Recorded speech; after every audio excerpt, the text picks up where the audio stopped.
Welcome back to another update summary. This one will be on the shorter side of things as will become very evident.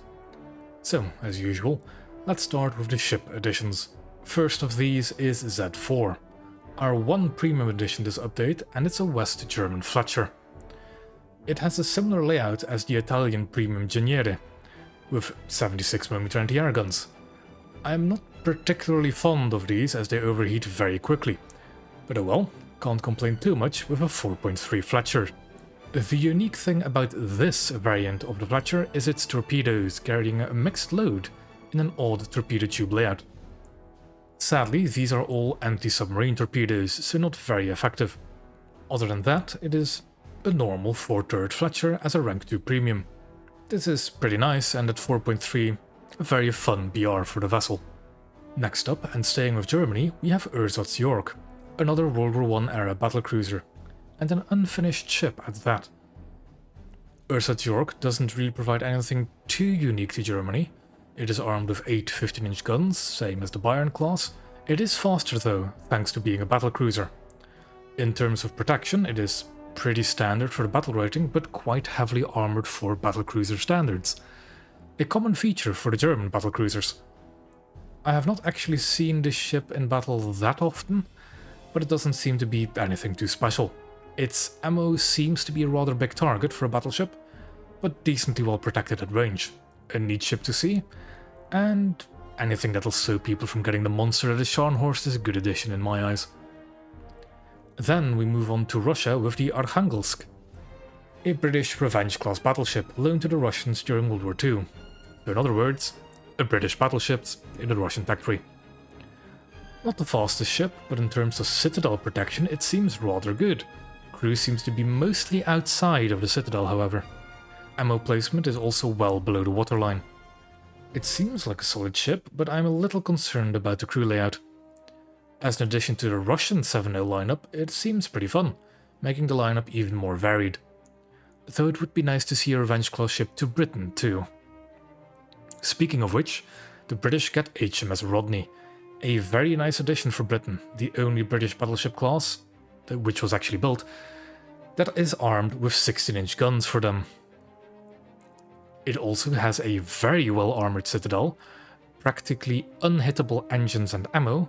It genuinely rivals Scharnhorst in terms of survivability, if it wasn't for the flooding. It seems that the bow compartments of the Rodney flood relatively easily. Another downside is that the Rodney got the US standard treatment when it comes to its reload speed. The main caliber guns have a aced crew reload speed of 40 seconds. But outside of that, Rodney is a very cool ship and a very solid addition to the British 7.0 lineup. And going from one of the coolest additions to one of the worst, with Italy's new top-tier coastal, Ghibli.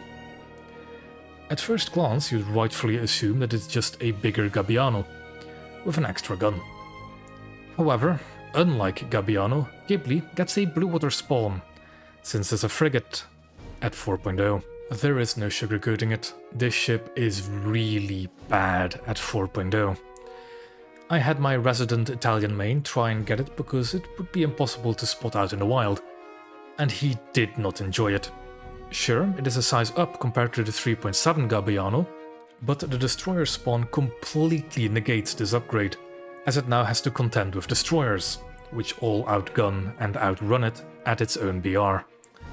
Ghibli is sadly a victim of the horrendous BR compression, so until that changes, do not expect the ship to be any fun. Leaving that ship behind, we go to France with the Galissonnière. A French 5.7 cruiser, it's basically the same ship as the Émile Bertin, though with somewhat better armour, more resistant to destroyer caliber guns, but at a higher battle rating, to no longer really face destroyers anymore. It's also a little slower compared to Bertin, and has some other differences in anti-air and such. In general, it is an alright ship, but it's the only French 5.7 in the attack tree with the same firepower as a 5.3 ship, so it's not optimal, but no well. And that's it for the new ships. And for once, that's actually about it for this update as well. There's no real major changes or additions outside of these new ships, that I could tell at least. Other than these listed here in the patch notes, and one more when it comes to displaying torpedo speeds in a hangar. Now, when you change your game mode to arcade, it will actually show you the torpedo speed in arcade. A nice feature, although this doesn't mention the fact that torpedoes actually slow down in arcade after certain ranges, but oh well. And again, yeah, that's genuinely it for this update. Nothing too major other than the cool additions. And that is also about everything we can expect until the next major update, which should be around March. I hope we'll see some cool ships in the next Battle Pass or even some naval events during the next few months, but we'll have to wait and see. So yeah, thank you for watching, and I'll see you in the next one.